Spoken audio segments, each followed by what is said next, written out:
So why do we have emotions in the first place? What's their purpose? Especially, why do we have these painful emotions? You might say, I know what these powerful, positive emotions are for because I deserve ecstasy. Well, I agree with you. You deserve to feel great, and they're a reward system. And some people look pain as if it were the punishment system. And sometimes it is.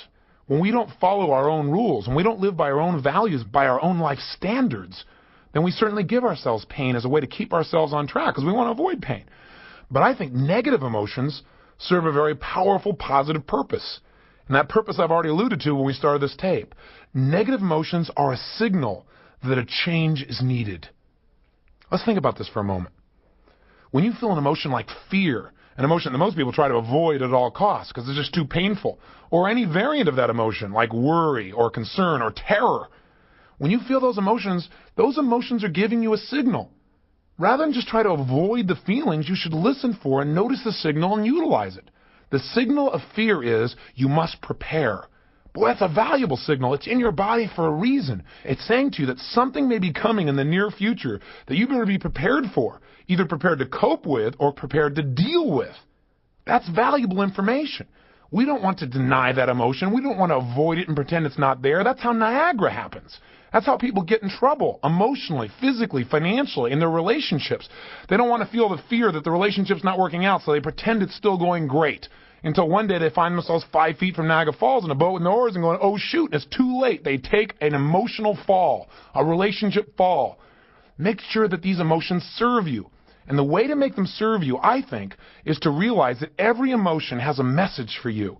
And what you want to do is not make it wrong, not avoid it, not freak out about it, not make yourself wrong for feeling it, but to do 6 things. Number 1, identify what the emotion is. 2, acknowledge and appreciate the message it's offering you. 3, get incredibly curious about what it's offering you. In other words, how could you use this to make your life better? Is this really what you want? And do you need to change the way you're looking at the world? Do you need to change the way you're acting? Do you need to change the way you're communicating? And then 4, get yourself to feel reassured by seeing that, hey, you've worked this out in the past. You've made it through this emotion before. 5, get yourself certain that you can handle anything like it in the future by rehearsing using this emotion as a tool of empowerment. And 6, take action and change your whole life. Those 6 tools that I just whipped through real fast are in essence what we're going to learn to utilize, not just in changing how we feel, but using how we feel, even those negative feelings, to make our life better. Now, I want to mention something. In working with people in Date with Destiny seminars, I've learned an incredible amount about human emotion. In order to attend the class, people have to fill out like an 18, 19, 20-page questionnaire, as it turns out to be for most people, describing every emotion that you feel in your life and what triggers it. What do you value most about each of those situations? If there's any one thing I've learned by going through all of these forms, is that human beings seem to have unlimited ways of describing negative emotions. I get to read about how people get to be frustrated and insecure and lonely and bored and sad and angry and impatient and annoyed and anxious and unsure and guilty and unworthy and depressed and disrespected and humiliated. Can you believe I do this for a living? I can't believe this. But the good side is this. I get to also read about how they get to have joy, love, success, abundance, contribution, flexibility, creativity, power, impact, curiosity, wonder, beauty, spirituality, respect, sincerity, integrity, kindness, confidence, ecstasy, you name it. We have lots of pleasure we can have in our lives, too. The challenge is that most people, though, spend more time in the negative. They spend more time trying to avoid those negative emotions instead of using them.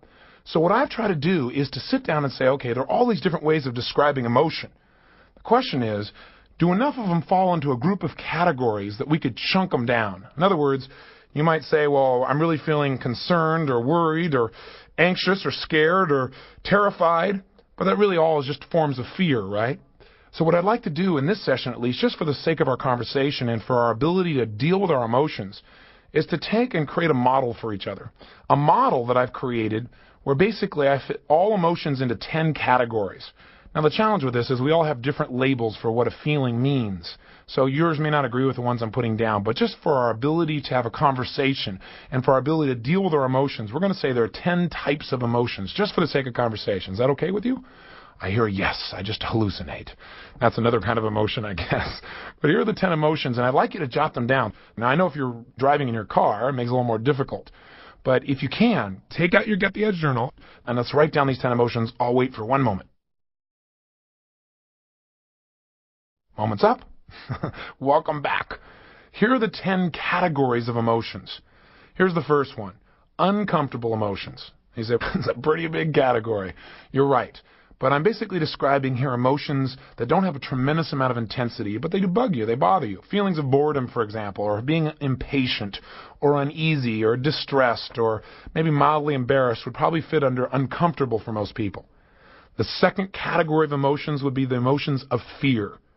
Those could be things like concern, apprehension, worry, anxiety, feeling scared, or even terrified. These are all different types of emotions that we're going to relate, for sake of our conversation, to fear. The third category of emotion I call hurt. Any kind of feeling you would link to hurt. And we're going to talk about how most of our feelings of hurt come from a sense of loss. Fourth category, anger. And anger, again, has a large variety. Everything from mildly irritated to angry to livid to resentful to furious to enraged. Anything in that category we're going to talk about as an anger emotion. Fifthly, emotions of frustration. These are any emotions you would link to being held back or hindered in your pursuit of something. Sixth, emotions of disappointment. Anything that makes you really sad or defeated as a result of something you expected that didn't work out well. 7, guilt emotions. Maybe another way of describing them would be the emotions of regret. Number 8, feelings of inadequacy. Any emotion you've ever experienced that you would consider causing you to feel like you're less than or unworthy would fit into this category we call inadequate. Number 9, feelings of being overloaded. Now again, overloaded I'm using to make it soft, but most of the emotions you probably link in here would be feelings of being overwhelmed or even hopeless or depressed. Anything that makes you feel like there's more than you can possibly deal with would fit into the overloaded category of emotion. And lastly, number 10, lonely emotions. Anything that makes you feel alone, like you're lonely, like you're apart from or separate from, would fit into this category. So again, the 10 are 1, uncomfortable feelings, 2, any feelings of fear, 3, any feelings of hurt, 4, any feelings of anger, 5, any feelings of frustration, 6, any feelings you would link to disappointment, 7, the category of guilt and regret, 8, feelings of inadequacy, 9, feelings of overload, overwhelm, hopelessness, or depression, and 10, any feelings you link to loneliness. Okay, it's a big set of categories, but here's why I've done this.